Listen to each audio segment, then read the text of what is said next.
ಕರ್ತನ ಹೆಸರಿನಲ್ಲಿ ನಿಮ್ಮನ್ನು ಸ್ವಾಗತಿಸುತ್ತೇನೆ. ಈಗ ನಾವು ವಾಕ್ಯದ ಭಾಗಕ್ಕೆ ಹೋಗೋಣ. ಇವತ್ತಿನ ವಿಶೇಷ ಏನೆಂದರೆ ಏಕಾಂತವಾಗಿ ಪ್ರಾರ್ಥಿಸುವುದು ಹೇಗೆ. ಪೂರ್ವಂತ ಕಾಲದ ವೃತ್ತ 20 6-12 ವಾಕ್ಯ ತನಕ ಓದಿರಿ ಸಿಸ್ಟರ್. ಯೆಹೋವನೇ, ನಮ್ಮ ಪಿತೃಗಳ ದೇವರೇ, ಪರಲೋಕದಲ್ಲಿ ದೇವರಾಗಿರುವತ್ತು ನೀನಲ್ಲವೋ? ನೀನು ಜನಾಂಗಗಳ ಎಲ್ಲ ರಾಜ್ಯಗಳನ್ನು ಆಳುವನಾಗಿರುತ್ತಿ. ನಿನ್ನ ಹಸ್ತದಲ್ಲಿ ಬಲ ಪರಾಕ್ರಮಗಳಿರುತ್ತವೆ. ಆಮೆನ್. ಆಮೆನ್. ನಿನ್ನ ಎದುರಲ್ಲಿ ಯಾರು ನಿಲ್ಲಲಾರರು.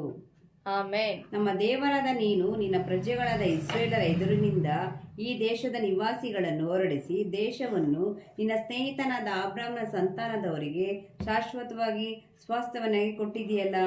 ಅವರು ಈ ದೇಶದಲ್ಲಿ ಇಳ್ಕೊಂಡು ಇದರಲ್ಲಿ ನಿನ್ನ ಹೆಸರಿಸಿಗೋಸ್ಕರ ಪವಿತ್ರಾಲಯವನ್ನು ಕಟ್ಟಿ ತಮ್ಮ ಮೇಲೆ ಖಡ್ಗ, ವಿಧಿ, ಘೋರ, ವ್ಯಾಧಿ, ಕ್ಷಾಮ ಮೊದಲಾದ ಆಪತ್ತುಗಳು ಬರುವಾಗ ತಾವು ನಿನ್ನ ನಾಮ ಮಹತ್ವ ಇರುವ ಈ ಆಲಯದ ಮುಂದೆಯೂ ನಿನ್ನ ಮುಂದೆಯೂ ನಿಂತು ತಮ್ಮ ಇಕ್ಕಟ್ಟಿನಲ್ಲಿ ನಿನಗೆ ಮೊರೆ ಇಡುವುದಾದರೆ ನೀನು ಕೇಳಿ ರಕ್ಷಿಸುವಿ ಅಂದುಕೊಂಡಿರಷ್ಟೇ. ಆಮೆನ್. ಅಮೋನಿಯರು, ಮೊಹೋಬಿಯರು, ಸೇಯರ್ ಪರ್ವತ ಪ್ರದೇಶವನ್ನು ನೋಡು. ಇಸ್ರೇಲರು ಐಗುಪ್ತ ದೇಶದಿಂದ ಬರುತ್ತಿದ್ದಾಗ ಇವರ ದೇಶದಲ್ಲಿ ನುಗ್ಗಬಾರದೆ ನಿನ್ನಿಂದ ಅಪ್ಪಣೆ ಹೊಂದಿ ಇವರನ್ನು ಸಂಹರಿಸದೆ ಓರೆಯಾಗಿ ಹೋದರಲ್ಲ. ಈಗ ಇವರು ಅಪಕಾರ ಮಾಡಿ ನೀನು ನಮಗೆ ಅನುಗ್ರಹಿಸಿದ ಸ್ವಾಸ್ಥ್ಯದೊಳಗಿಂದ ನಮ್ಮನ್ನು ಹೊರಪಡಿಸುವುದಕ್ಕೋಸ್ಕರ ನಮ್ಮ ಮೇಲೆ ಯುದ್ಧಕ್ಕೆ ಬಂದಿರುತ್ತಾರೆ. ನಮ್ಮ ದೇವರೇ, ಅವರನ್ನು ದಂಡಿಸದೆ ಬಿಡುವೆಯೋ? ನಮ್ಮ ಮೇಲೆ ಬಂದ ಈ ಮಹಾ ಸಮೂಹದ ಮುಂದೆ ನಿಲ್ಲುವುದಕ್ಕೆ ನಮ್ಮಲ್ಲಿ ಬಲವಿಲ್ಲ. ನೀನು ಏನು ಮಾಡಬೇಕೆಂದು ತಿಳಿಯದು. ನಮ್ಮ ಕಣ್ಣುಗಳು ನಿನ್ನನ್ನೇ ನೋಡುತ್ತೇವೆ ಎಂದು ಪ್ರಾರ್ಥಿಸಿದನು. ಮ್ಯಾನ್. ನೀವು ಯಾವಾಗಲೂ ಪ್ರಾರ್ಥಿಸುವಾಗಲೇ ಆಸಕ್ತಿಯಿಂದ ನಿರ್ದಿಷ್ಟವಾಗಿ ಪ್ರಾರ್ಥಿಸಬೇಕು. ಭಯಭಕ್ತಿಯೊಂದಿಗೆ ಪ್ರಾರ್ಥಿಸಬೇಕು. ನಿಮ್ಮನ್ನು ತಗ್ಗಿಸಿಕೊಂಡು ಪ್ರಾರ್ಥಿಸಬೇಕು. ನಂಬಿಕೆ ಉಳ್ಳವರಾಗಿ ಪ್ರಾರ್ಥಿಸಬೇಕು. ನಿಮ್ಮ ಚಿಂತಾ ಭಾರಗಳನ್ನೆಲ್ಲ ಕರ್ತನ ಮೇಲೆ ಹಾಕಿಬಿಡಬೇಕು. ಕರ್ತನು ನಿಶ್ಚಯವಾಗಿ ನಿಮ್ಮ ಪ್ರಾರ್ಥನೆಗಳನ್ನು ಉತ್ತರಿಸುವನಾಗಿದ್ದಾನೆ. ಈಗ ಬೆಳಗಿನ ಜಾವದಲ್ಲಿ ನಾವು ಎದ್ದಾಗ 3-4 ಗಂಟೆಯ ಕಾಲ 3-4 ಗಂಟೆಯ ಜಾವದಲ್ಲಿ ಎದ್ದು ಪ್ರಾರ್ಥಿಸುವಾಗ ನಮ್ಮ ಪ್ರಾರ್ಥನೆಯನ್ನು ಆ ದೇವರು ಕೇಳುತ್ತಾನೆ. ನಾವು ನಡೆಯುವಂಥ ರೀತಿಗಳಾಗಲಿ, ಅದರಲ್ಲಿ ಪ್ರೇಯರ್ ಮಾಡುವಂಥ ವಚನಗಳು, ವಾಕ್ಯಗಳು, ನಮ್ಮ ಪ್ರಾಬ್ಲಮ್ಸ್ ಏನೇ ಇದ್ರು, ಏನೇ ಕಷ್ಟಗಳಿದ್ರು, ಆತನೊಬ್ಬನೇ ನಮ್ಮನ್ನು ನಾವು ಕರ್ತನಲ್ಲಿ ಮೊರೆ ಹಿಡಿಯುವಾಗ ಆತನು ನಮ್ಮನ್ನು ಎಲ್ಲದರಿಂದನೂ ಬಿಡಿಸುವನಾಗಿದ್ದಾನೆ.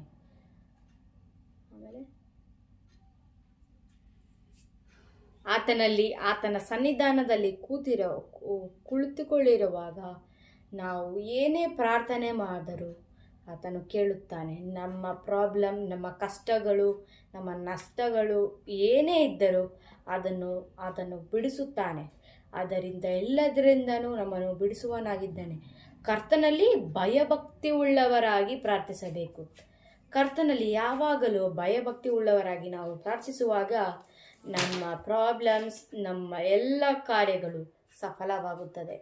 ಏಕೆಂದರೆ ಆತನಲ್ಲಿ ಭಯಭಕ್ತಿ ಇರುವಾಗ ಆತನ ನಮ್ಮ ಎಲ್ಲ ಕೆಲಸಗಳನ್ನು ಆತನು ಮಾಡುವನಾಗಿದ್ದಾನೆ.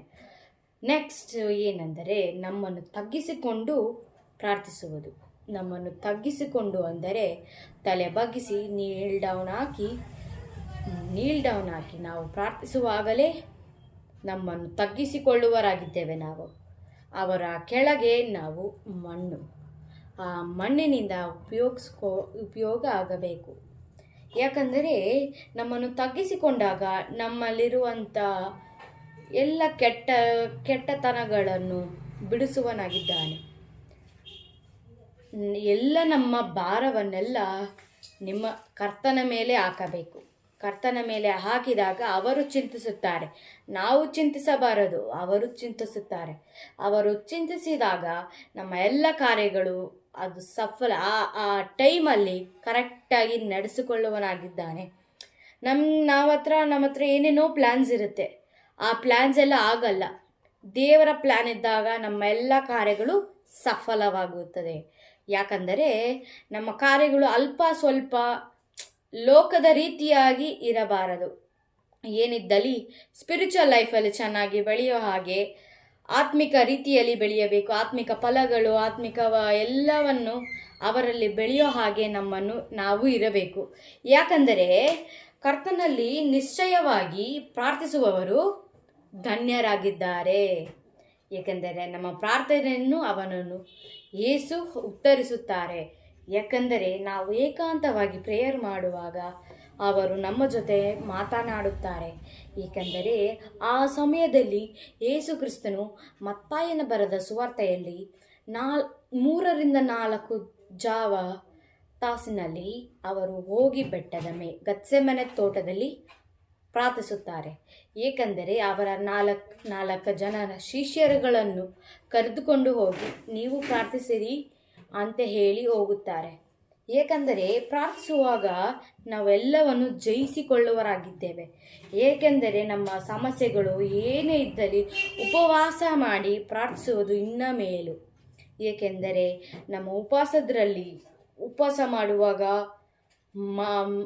ಮುಖವನ್ನು ಸಪ್ಪಗೆ ಇಳಿದುಕೊಳ್ಳದೆ ನಾವು ಎಲ್ಲರ ಹತ್ರನೂ ಪ್ರಾರ್ಥಿಸ್ತಿದ್ದೀವಿ ಅಂತೇಳಿ ಉಪವಾಸ ಇರೋದು ಅಲ್ಲ, ಅದು ಅಲ್ಲ ಉಪವಾಸ. ಯಾಕಂದರೆ ಉಪವಾಸ ಮಾಡಿ ಪ್ರಾರ್ಥನೆ ಮಾಡುವಾಗ ನಮ್ಮ ಎಲ್ಲ ಕಾರ್ಯಗಳು ಸಫಲಗೊಳಿಸುವನಾಗಿದ್ದಾರೆ. ಏಕೆಂದರೆ ಅವರಲ್ಲಿ ನಾವು ನಿಶ್ಚಯವಾಗಿ ಇರಬೇಕು. ನಮ್ಮ ಪ್ರಾರ್ಥನೆಯಲ್ಲಿ ಅವರು ಉತ್ತರಿಸುವವನಾಗಿದ್ದಾರೆ.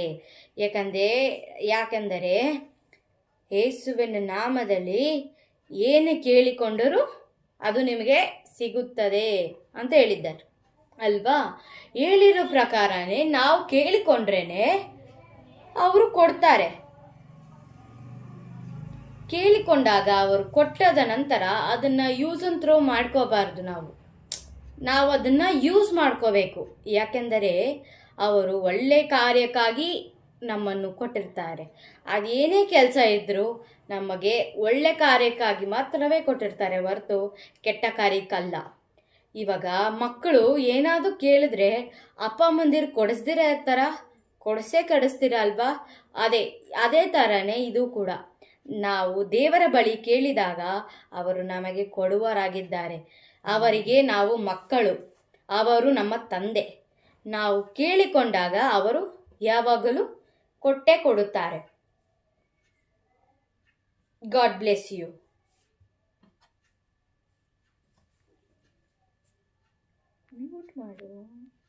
ಈಗ ನಾವು ಪ್ರಾರ್ಥಿಸೋಣವೇ? ಸ್ತೋತ್ರ ಕರ್ತಾವೆ ದೇವರೇ, ಸಪಾಯಿ ಮುಂಜಾನೆಯಲ್ಲಿ ಕರ್ತನೆ ನೀವು ಮಾತನಾಡಿದ ಮಾತುಗಳಿಗಾಗಿ ನಾವು ಸ್ತೋತ್ರ ಹೇಳ್ತಾ ಇದ್ದೀವಿ ಸ್ವಾಮಿ. ಅಪಾಯಿ ಮುಂಜಾನೆ ಯಾರ್ಯಾರು ಬಂದು ಸನ್ನಿಧಾನದಲ್ಲಿ ಬಂದು ಕುತ್ಕೊಂಡು ಬೇಡ್ಕೊಳ್ತಾರೋ ಕರ್ತಾವೆ, ಅವ್ರಿಗೆಲ್ಲವನ್ನು ಅನುಗ್ರಹಿಸುವಂಥ ದೇವ್ರು ನೀವಾಗಿದ್ದೀರಾ ಕರ್ತನೆ. ದಾವಿದನು ಯಾವ ರೀತಿ ಕರ್ತನೆ ಇಸುವೆ ಯಾರು ನಿಮ್ಮ ಸನ್ನಿಧಾನದಲ್ಲಿ ಮುಂದೆ ಬಂದು ಕೇಳ್ಕೊತಾರೋ ಅವ್ರ ಮೊರೆ ಇಡುವಾಗ ಅವ್ರ ಪ್ರಾರ್ಥನೆಗೆ ಸದುತ್ತರನ್ನು ಕೊಡು ಅಂತ ಯಾವ ರೀತಿ ದಾವಿದನು ಬಂದು ಕೇಳಿದ್ರು, ಅದೇ ರೀತಿ ನಾವು ಈ ಮುಂಜಾನೆಯಲ್ಲಿ ನಾವು ಕುತ್ಕೊಂಡು ಇದನ್ನು ನೋಡುವಂಥವ್ರೆಲ್ಲ ಮಕ್ಕಳು ಸಹ ಕುತ್ಕೊಂಡು ಮೊಣಕಾಲೂರಿ ಪ್ರಾರ್ಥನೆ ಮಾಡುವಾಗ ಅವ್ರು ಏನೇನು ಬೇಕು ಅಂತ ಕೇಳ್ತಾರೋ ಅದನ್ನೆಲ್ಲ ನೀನು ದಯಪಾಲಿಸಪ್ಪ. ನೀನು ದಯಪಾಲಿಸುವಂಥ ದೇವರಾಗಿದ್ದೀರಾ ಕರ್ತನೆ. ಆಶೀರ್ವದಿಸಪ್ಪ. ಈ ಪ್ರಾರ್ಥನೆಯನ್ನು ಕೇಳುವವರ ಮನೆ ಕುಟುಂಬಗಳಲ್ಲಿ ನೆಮ್ಮದಿ ಸಮಾಧಾನ ಎಲ್ಲವೂ ತಂಗಿರಲಿ ಅಂತ ನಾನು ಪ್ರಾರ್ಥಿಸ್ತಾ ಇದ್ದೀನಿ ಸ್ವಾಮಿ. ಯೇಸು ಕ್ರಿಸ್ತನ ಹೆಸರಲ್ಲಿ ಕರ್ತನೆ ಒಪ್ಪಿಸಿ ಪ್ರಾರ್ಥಿಸಿ ಬೇಡ್ತಾ ಇದ್ದೀನಿ ಪರಲೋಕದ ತಂದೆ. ಆಮೇನ್.